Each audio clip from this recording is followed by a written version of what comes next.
Hi everyone, so your SEBI grade A exam is not that far away now. बहुत जल्द exam होने वाला है।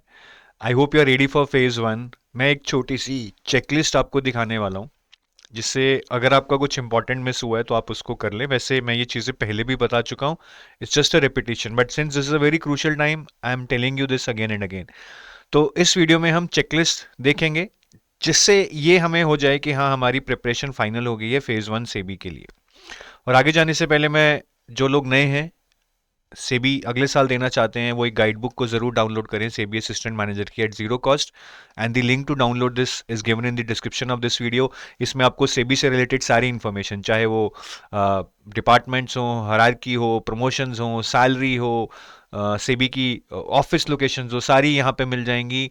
आपको previous year papers, recorded syllabus और रिकमेंडेड लिस्ट ऑफ सोर्सेज भी इस गाइड बुक में मिल जाएगी। चलिए अब चेकलिस्ट की तरफ चलते हैं। ठीक है। तो सबसे पहले मुझे लगता है कि फेज वन के पेपर वन, ये पेपर वन है हमारा। ठीक है। तो पेपर वन में क्वांट की बात करें तो मुझे लग रहा है कि वैसे तो अगर आपका क्वांट अच्छा है, आपने कुछ भी नहीं किया होगा तो दैट इज गुड, बट जिनका क्वांट अच्छा नहीं है वो इन टॉपिक्स पे जरूर फोकस करें। DI, number series, quadratic equations and simplification and approximation. और ये कुछ बहुत मुश्किल टॉपिक नहीं है। अगर इनमें से एक आधा टॉपिक आपने नहीं किया है तो अभी भी आप उसको देख सकते हैं, इतना टाइम आपके पास है। रीजनिंग में सिलोजिज्म, ब्लड रिलेशन और इनइक्वालिटी, साथ में पजल्स जो बहुत मुश्किल नहीं है, ठीक है, मॉडरेट हैं या इजी हैं, उनको जरूर कर लें, क्योंकि सेबी में रीजनिंग में पजल्स आएंगे और अगर आपने एक बेसिक पजल कोई वहां उठा लिया तो आपका रीजनिंग का पेपर निकल गया। करंट अफेयर्स में आई थिंक अगेन, अगर आपका क्वांट रीजनिंग अच्छा नहीं है तब आपको करंट अफेयर्स करने चाहिए, नहीं तो आप छोड़ भी सकते हैं। बट अगर करंट अफेयर्स पे आपका दाव लगा हुआ है then do last 3 months of current affairs. और उसमें मैं बोलूंगा कि फाइनेंस प्लस जीए आप जरूर कर लें। इनमें से अगर आपने फाइनेंस करंट अफेयर्स छोड़ रखे हैं, काफी लोग शायद फाइनेंस करंट अफेयर्स में, जैसे कि सेबी की रेगुलेशन, पीएफआरडी, एरडाई की रेगुलेशन, मिनिस्ट्री ऑफ फाइनेंस की कुछ रहती है, तो वो आप जरूर पढ़ लें, उसको आप मत छोड़ें। ठीक है, इसको भी पढ़ने में ज्यादा टाइम नहीं लगेगा, हाफ अ डे भी लगाएंगे तो 1-2 महीने के आप पढ़ सकते हैं। फिर जो आपका फेज वन का पेपर टू है, ठीक है, आई होप के उसकी प्रिपरेशन आप अभी फ्रीज कर चुके हो। ठीक है, क्योंकि this is not the time कि अभी आप पेपर टू के भी नए नए सब्जेक्ट्स पढ़ रहे हो। तो आपने आई होप 4 सब्जेक्ट्स कंप्लीट कर लिए होंगे। नहीं किए हैं तो जल्दी से इसको फ्रीज कर लो। 4 नहीं भी हो रहे हैं तो जितना हुआ है आप जल्दी फ्रीज कर लो, इसमें आप एंड डे तक मत पढ़ना। ठीक है। और कंपनी लॉ जैसे सब्जेक्ट्स के, मैनेजमेंट जैसे सब्जेक्ट्स में जो भी थ्योरी है, फैक्ट्स हैं, उनको आप अच्छे से रिवाइज कर लो। इसमें नंबर नहीं आएंगे अगर अच्छे से रिवीजन नहीं होगी। और न्यूमेरिकल के लिए मुझे लगता है कि कॉस्टिंग में खास करके न्यूमेरिकल आ सकते हैं। वैसे फेज वन में ज़्यादा नहीं आते हैं, बट फिर भी मार्जिनल स्टैंडर्ड, प्रोसेस कॉस्टिंग और कॉस्ट शीट, ये आप ज़रूर रिवाइज कर लेना। नहीं किया है तो इसको एक बार देख जाना, क्योंकि ये फेज टू के लिए भी बहुत इंपॉर्टेंट है, तो अभी कर लेंगे तो अच्छा होगा। ठीक है। बाकी मॉक टेस्ट आपने शायद ना दिए हो, बट आई होप प्लान कर लिए हैं। 5 मॉक टेस्ट आपको प्लान करने हैं। ठीक है। और हर 3 दिन में एक या मैक्सिमम 2 मॉक टेस्ट। ठीक है, एवरीडे नहीं देना।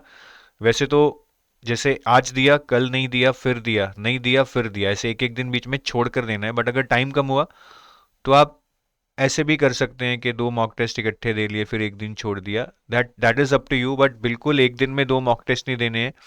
और ट्राई करना कि एक दिन बीच में आप खाली छोड़ दें, तभी आप मॉक टेस्ट करें, और उसको अच्छे से एनालाइज करना है। एनालिसिस का मतलब है, देखिए बहुत बार हम मॉक टेस्ट में देखते हैं कि हम सिली मिस्टेक्स कर रहे हैं। देखो किस तरह की सिली मिस्टेक्स हो रही हैं।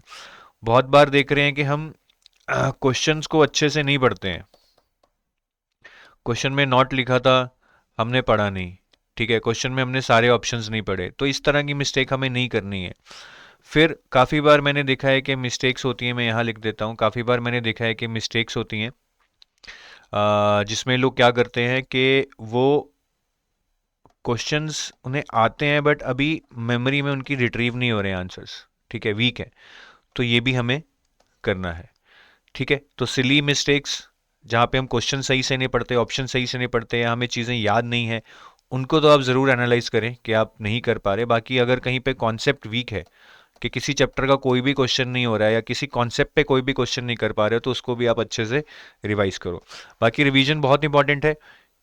ठीक है, चाहे 80% टारगेटेड सिलेबस कर लो, बट रिवीजन आपने कम से कम 2 बार करनी है। और खास करके जो आपके सब्जेक्ट्स हैं, company law, management, I hope आपने उनकी रिवीजन प्लान कर ली होगी। ठीक है। तो अगर ये सारी चीज़ें टिक होती हैं, I think you are in a good shape to appear for phase one. बाकी कमियां सब में होंगी, कभी कोई भी परफेक्ट नहीं है। Don't panic, just go with your flow and try to give your best, ठीक है। बस अगर कुछ खास चीज़ इस चेकलिस्ट में आपने नहीं की है तो आप उसको ज़रूर कर लें।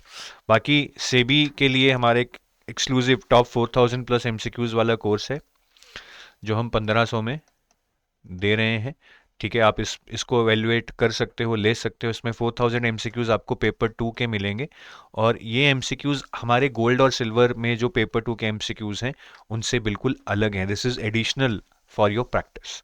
So thank you, have a nice day.